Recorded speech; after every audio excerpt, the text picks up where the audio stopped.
हिना साहब के सामने ये बात का नारा लग रहा है कि राजद मुर्दाबाद, राजद मुर्दाबाद। और इसके बाद ये कहा जा रहा है कि हिना साहब को जिस तरीके से आरजेडी वालों ने धोखा दिया है उसका परिणाम राजद को भुगतना पड़ेगा। आपने बिल्कुल सही सुना।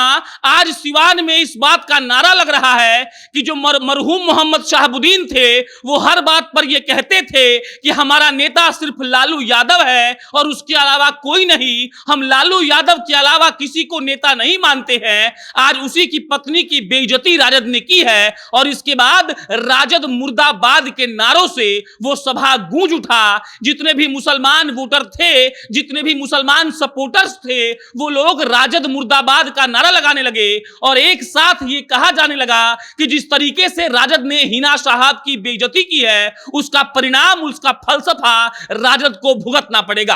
अब नमस्कार, मेरा नाम प्रशांत राय है, आप जनता जंक्शन देख रहे हैं।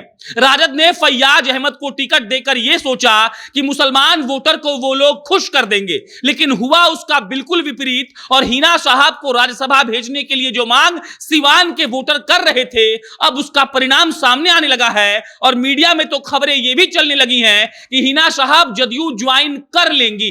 अब तक उन्होंने जदयू ज्वाइन नहीं किया है, लेकिन एक आध दो सूत्रों से मालूम चला है कि हिना साहब जदयू ज्वाइन करेंगी और राजद मुर्दाबाद के नारे से वो सभा गूंजने लगा। अगर आप सिवान के नेताओं का, सिवान के युवाओं का फेसबुक खोलेंगे तो आपको मालूम चल जाएगा कि किस तरीके से यह माहौल बनाया जा रहा है कि कैसे हिना साहब को राज्यसभा नहीं भेजना राजद के लिए नुकसानदेह होगा और राजद ने जो ये किया है उसका भरपाया राजद को ही करना पड़ेगा।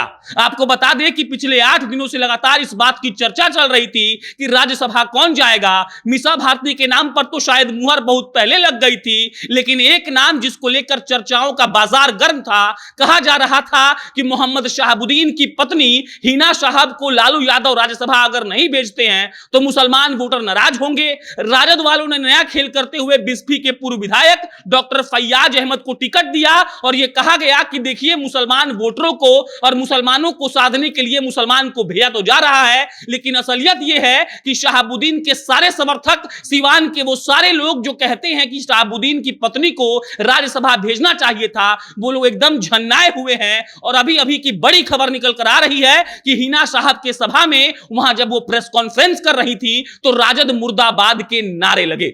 अब दूसरा पहलू सुनिए। हिना साहब ने खुद पत्रकारों को यह कहा है कि पूरे बिहार में मैं घूम घूम कर सारे आवाम से इस बात की चर्चा करूंगी, उनसे राय मांगूंगी, उनसे जानकारी लूंगी और उसके बाद यह तय करूंगी कि मुझे क्या करना है। लेकिन इसी बीच एक खबर यह आ रही है कि हिना साहब ने मन बना लिया है कि वो राजद को छोड़ देंगी और जदयू ज्वाइन कर लेंगी। अगर ऐसा होता है तो राजद के लिहाज से यह बहुत बड़ा सेटबैक होगा, क्योंकि हिना साहब उस शहाबुद्दीन की पत्नी है जिस शहाबुद्दीन ने लालू यादव का साथ अब तक नहीं छोड़ा था। उस शहाबुद्दीन की पत्नी हिना साहब जिनका तूती बोलता था और कहीं ना कहीं मुसलमान वोटरों में शहाबुद्दीन की पकड़ है।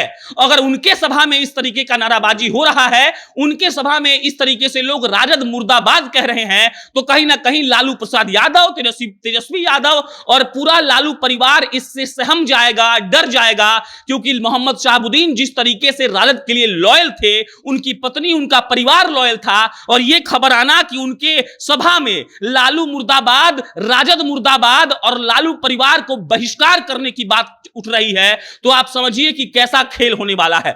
हिना साहब की तरफ से अल्टीमेटम दिया गया था, उनके सपोर्टर की तरफ से अल्टीमेटम दिया गया था कि अगर ऐसा कुछ नहीं होता है, उनको राज्यसभा नहीं भेजा जाता है, तो कहीं ना कहीं हिना साहब लगातार राजद के पीछे पड़ जाएंगी और राजद को छोड़ देंगी। बाकी क्या होगा आपको हम बताएंगे, लेकिन हिना साहब के सभा में राजद मुर्दाबाद का नारा लगना कहीं ना कहीं यह साबित कर रहा है कि अब खेल पलटेगा, मुसलमान वोटर शिफ्ट होंगे और इसके बाद राजद को बहुत बड़ा नुकसान होगा। इस पर हमें कोई अपडेट आएगा, हिना साहब और कुछ बोलती हैं या फिर जदयू में जाती हैं, तो आपको हम झट से बताएंगे। बाकी मेरा नाम प्रशांत राय है, आप जनता जंक्शन देख रहे थे। बहुत बहुत धन्यवाद।